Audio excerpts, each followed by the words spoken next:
Hello friends, welcome back to the channel. कैसे हैं आप सभी लोग? आप सभी का स्वागत करता हूं फिर से अपने चैनल पर। आज हम इस वीडियो में आपके लिए एक और इंटरेस्टिंग जो है केस लो लेकर आए हैं सुप्रीम कोर्ट का, जो कि काफी इम्पोर्टेंट है और आपकी नॉलेज के लिए, आपको लो से रिलेटेड अपडेट रखने के लिए बहुत ही जरूरी है। और ये जो है एक तरीके से आपके लिए जो है सिक्योरिटी पर्पस के लिए ये इस केस लॉ के बारे में जानना बहुत जरूरी है, क्योंकि इस केस के अंदर सिक्योरिटी को ध्यान में रखते हुए सुप्रीम कोर्ट के द्वारा कुछ अहम डिसीजन दिए गए थे, कुछ गाइडलाइंस दी गई थी, ताकि सिक्योरिटी को काफी अच्छे तरीके से बेहतर बनाया जा सके।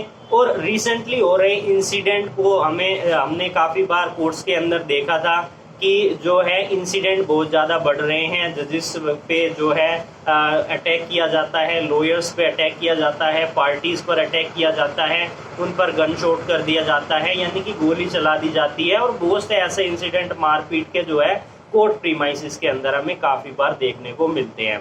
तो इसी तरीके के केसेस आगे ना बढ़े और इसमें जो है इस चीज़ को कम किया जा सके, इस तरीके के इंसिडेंट को कम किया जा सके, तो इसलिए सुप्रीम कोर्ट ने इस केस के अंदर इस बात को ध्यान में रखते हुए कुछ अहम गाइडलाइंस जो है उजागर की है। आई होप आपको ये वीडियो काफ़ी इंफॉर्मेटिव लगेगी। तो सबसे पहले तो आप केस का नाम लिख लीजिए। केस का नाम है Pradyuman Bisht versus union of India. मैं स्पेल कर देता हूँ PRADYUMANBIST versus union of India. Supreme court का एक अहम जो ये केस है, ये सिक्योरिटी पर्पस के लिए, इसे आप याद कर लीजिएगा। बात करें इसमें जो हमारे जस्टिस थे, जस्टिस के नाम मैं आपको मेंशन कर देता हूँ। S Ravinder Bhatt versus S Ravinder Bhatt थे हमारे पहले जस्टिस, और दूसरे जस्टिस थे हमारे दीपांकर दत्ता जी, जिन्होंने इस केस के अंदर कुछ अहम गाइडलाइंस को निर्धारित किया था, जो कि हमारे सिक्योरिटी में काफ़ी हेल्पफुल होंगी।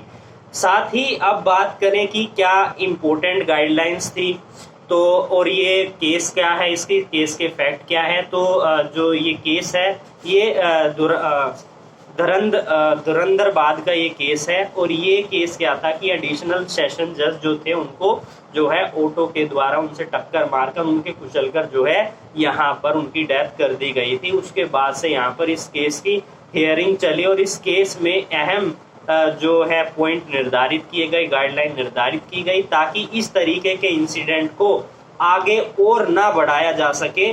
तो वो गाइडलाइन का जानना आपके लिए काफ़ी इम्पोर्टेंट है। क्या क्या गाइडलाइंस थी, क्या इम्पोर्टेंट बातें निर्धारित की गई। तो सबसे पहली गाइडलाइन क्या थी? सुप्रीम कोर्ट ने इस केस के अंदर यह कहा कि एक सिक्योरिटी प्लान तैयार किया जाएगा हाई कोर्ट के द्वारा। और इस सिक्योरिटी प्लान का पर्पस क्या रहेगा कि इस तरीके के इंसिडेंट को जो है कम किया जा सके। और इस हाई कोर्ट की जो ये सिक्योरिटी प्लान है, इसमें हमारा कौन कौन सहयोग करेगा? जो प्रिंसिपल सेक्रेटरी है, साथ ही जितने भी स्टेट गवर्नमेंट है, उन सभी के जो भी होम डिपार्टमेंट है, वो भी इसमें मदद करेंगे। दूसरी इंपॉर्टेंट गाइडलाइन क्या थी कि इस सिक्योरिटी प्लान का पर्पस यह रहेगा कि किस कोर्ट प्रीमाइसिस के अंदर कितने आर्म्स पर्सन जो है नियुक्त किए जाएंगे सिक्योरिटी के लिए, कितने अनआर्म पर्सन जो है नियुक्त किए जाएंगे सिक्योरिटी के लिए, जो कि टाइमली सुपरवाइज करेंगे कोर्ट प्रीमाइसिस को। हमने काफ़ी बार रिसेंटली बहुत सी बार देखा है, साकेत कोर्ट हुआ, द्वारका कोर्ट हुआ, 30 हजारी कोर्ट हुआ। रिसेंटली बहुत से केसेस हैं जहां पर मारपीट के, गोली चलने के, पार्टीज को मारने के, गवाही के दौरान यहाँ पर कोर्ट प्रीमाइसिस में इंटर करते हैं, लेकिन वो वहाँ पर लॉयर्स को गोली मारकर चले जाते हैं। तो इसलिए ये जरूरी भी है, ताकि फ्यूचर में इस तरीके के इंसिडेंट ना हो और इस तरीके के इंसिडेंट को रोका जा सके। बात करें थर्ड इंपॉर्टेंट गाइडलाइंस की, जो बात करता है सीसीटीवी की, यानी कि सीसीटीवी कैमरास के पूरी अच्छी तरीके से यहाँ पर सर्विलियंस यहाँ पर किया जाना चाहिए। अगर कोई सीसीटीवी कैमरा जो कि वर्किंग में नहीं है, उसे टाइमली वर्किंग में जो है लाया जाए, उसकी रिपेयरमेंट की जाए। और नई बिल्डिंग जहाँ पर भी नियुक्त हो रही है या पुरानी बिल्डिंग है जो कोर्ट प्रीमाइसिस की, वहाँ पर सिक्योरिटी के लिए जो सीसीटीवी फुटेज है वो अच्छे से काम नहीं कर रहे हैं, तो उसमें फास्टली जो है इस तरीके के जो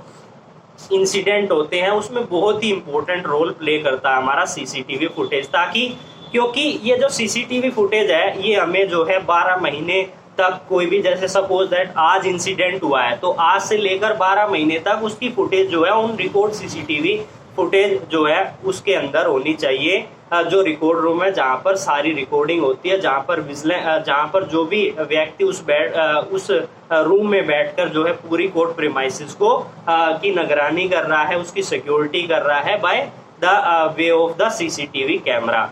तो ये कुछ इंपॉर्टेंट गाइडलाइंस थी। इसके अलावा 2 इंपॉर्टेंट गाइडलाइंस और निर्धारित की गई, जिसमें बात की गई थी डिजिटलाइजेशन की। यानी कि डिजिटलाइजेशन की बात करें, डिजिटलाइजेशन का क्या मतलब होता है, यानी कि अगर कोर्ट प्रीमाइसेस के अंदर कोई भी कार्रवाई की जा रही है, यानी कि सपोज दैट गवाही हो रही है, किसी की टेस्टिमनी यहाँ पर की जा रही है किसी गवाह की, तो उसे डिजिटलाइजेशन से किया जाए ताकि वो इस तरीके के इंसिडेंट को रोकने में मदद करे। सपोज दैट बहुत से ऐसे केसेस होते हैं जो कि सीरियस नेचर के होते हैं और जो एक्यूज होता है वो भी काफी नामी एक्यूज होता है, तो ऐसे में खतरा ज्यादा रहता है। साथ ही इस तरीके के केसेस में जो है ऑडियो और वीडियो के द्वारा कोर्ट प्रोसीडिंग को चलाया जाए, जो कि हमें मदद करेगा इस तरीके के इंसिडेंट को होने से रोकने के लिए। तो ये कुछ इंपॉर्टेंट गाइडलाइंस थी जिसे आपको याद रखना है। सबसे पहले तो मैं ये कहना चाहूंगा कि जो ये केस का नाम है इसे आप लिख लीजिए कहीं भी और उसके सामने लिख लीजिए सिक्योरिटी के लिए इंपॉर्टेंट गाइडलाइंस, ताकि आप जब भी इस केस को रीड करें आपको पता चल जाए ये किस केस जो है किस पर्पस के लिए था।